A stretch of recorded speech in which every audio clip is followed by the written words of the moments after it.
Royal SD Islamic মিডিয়ায় আপনাকে স্বাগত। আলহামদুলিল্লাহ, আমরা এখন আলোচনা শুনব কুরবানির সম্পর্কে। আসলে আমাদের জানা দরকার যে কুরবানি কয় ভাগে কুরবানির গোশত বিভক্ত করতে হয়, এবং কুরবানির জবাই ইমাম সাহেব দিয়ে করাবো নাকি নিজেই করব, নিজের পশু জবাই, যে এগুলো আমাদের জানার বিষয়। তো আসেন আমরা আলোচনায় যাই। আমরা যেই বস্তু দিয়ে কুরবানি দেব, ধরে নেন একটা ছাগল হতে পারে, সেটা একটা গরু হতে পারে, অথবা দুম্বা হতে পারে। যদি আমরা ছাগল দিয়ে কুরবানি দেই তাহলে সর্বনিম্ন আপনার বয়স হতে হবে 6 মাস। এমনও বস্তু আছে যেটা দেখতে মোটা তাজা কিন্তু 4 মাস বয়স, কিন্তু শরীরের স্বাস্থ্য আছে, দেখতে মোটা তাজা 6 মাসের মতোই। যদি এরকমও হয় তাহলে ওই বস্তু দ্বারা কোরবানি দেওয়া যাবে, কোনো সমস্যা নাই। দেখা গেল একটা গরু, এই গরু দিয়ে যদি আপনি কুরবানি দেন, তো গরু দিয়ে কুরবানি দিতে গেলে আপনার সর্বনিম্ন বয়স থাকতে হবে 1 বছর। যদি আপনার 1 বছরের নিচে হয় কিন্তু বস্তুটা যদি ওইরকম মোটা তাজা হৃষ্টপুষ্ট হয়, দেখা গেল যে 1 বছরের মতো দেখতে সমান, তাহলে ওই বস্তু দ্বারাও আপনি কুরবানি করতে পারবেন, কোনো সমস্যা নাই। এখন দেখা গেল আপনি বাজার থেকে একটা গরু ক্রয় করে নিয়ে আসছেন, কিন্তু তার পেটে বাচ্চা আছে সেটা আপনি জানেন না।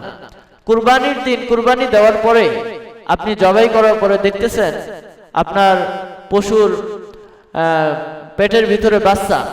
তো বাচ্চা যদি জীবিতই হয় তাহলে ওই বাচ্চাকেও কুরবানি দিয়ে দিতে হবে। অর্থাৎ কুরবানির চামড়া যে আছে, এই চামড়াটাও আমরা নিজের কাজে লাগাইতে পারবো না। একটা হাড্ডিও যদি থাকে, এটাও আমরা নিজের কাজে লাগাইতে পারবো না। এমনও হতে পারে যদি বাচ্চা জীবিত হয়, তাহলে ওটাকেও আমরা কুরবানি করে দিব। যদি কেউ এই গোশত না খাইতে চায়, তা আমরা গরিব এতিম মিসকিনদেরকে দান করে দেব। আর কুরবানি আমরা অনেকেই অনেক সময় ভাবি যে হয়তো কুরবানি এটা আলাদা কোনো দোয়া আছে, মাদ্রাসার হুজুর অথবা ইমাম সাহেব, মসজিদের ইমাম সাহেব দিয়ে গরু জবাই করে নিতে হবে। আসলে এটা ভুল ধারণা। আমরা আমাদের নিজের বস্তু নিজেরাই কুরবানি দেওয়ার চেষ্টা করব, এটা হলো উত্তম। কেননা আমি পশু জবাই করতেছি, কুরবানি দিতেছি আল্লাহর জন্য, আমি নিজ হাতে আল্লাহর জন্য বিসর্জন দিয়ে দিলাম, এটাই হলো উত্তম।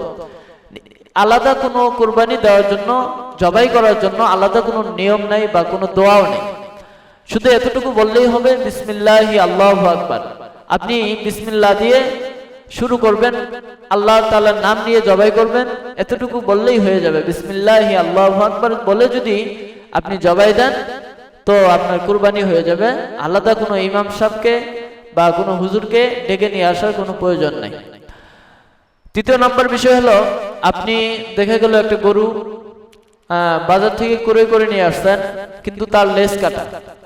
এমনও হতে পারে, অনেক সময় হয়, যদি দেখতেছেন যে লেজ কাটা, তাহলে আপনার খেয়াল করতে হবে যে লেজটা কতটুকু পরিমাণ কাটা। যদি 3 ভাগের 1 ভাগ কাটা থাকে তাহলে ওই পশু দ্বারা আপনার কুরবানি জায়েজ হবে।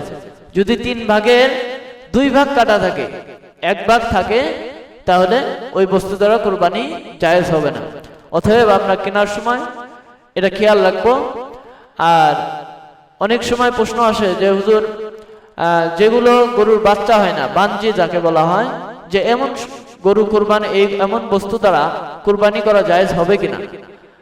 তো প্রশ্নের উত্তর হলো, আপনারা এমন বস্তু দ্বারাও কুরবানি করতে পারবেন, কোনো সমস্যা নেই, চাই সেটা বাচ্চা দেখ অথবা না দেখ।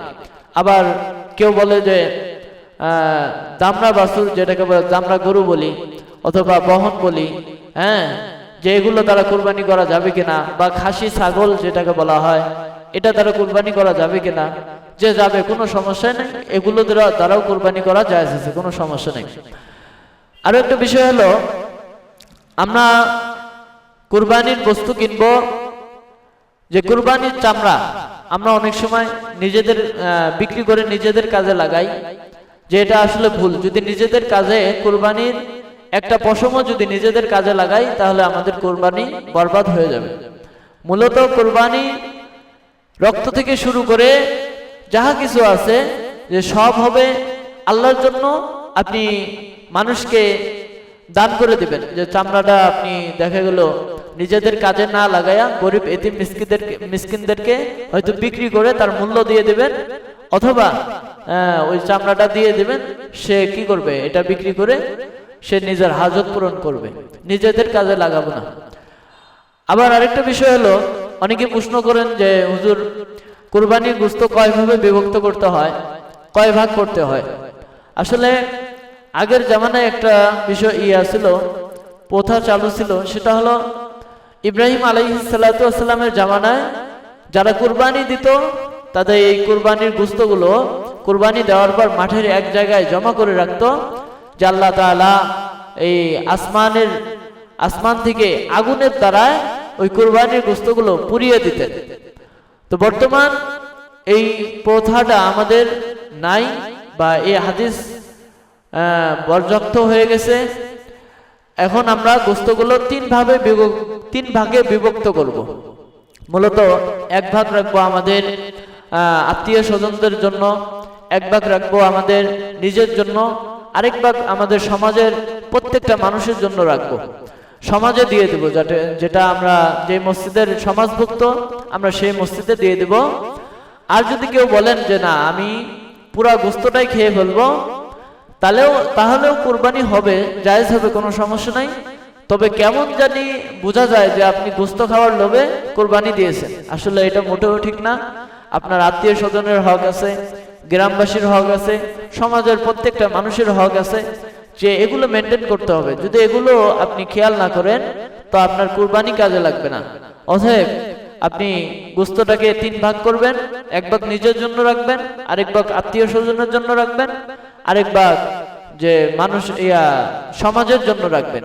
তাহলে আপনার কুরবানিটা সঠিকভাবে হয়ে যাবে ইনশাআল্লাহ।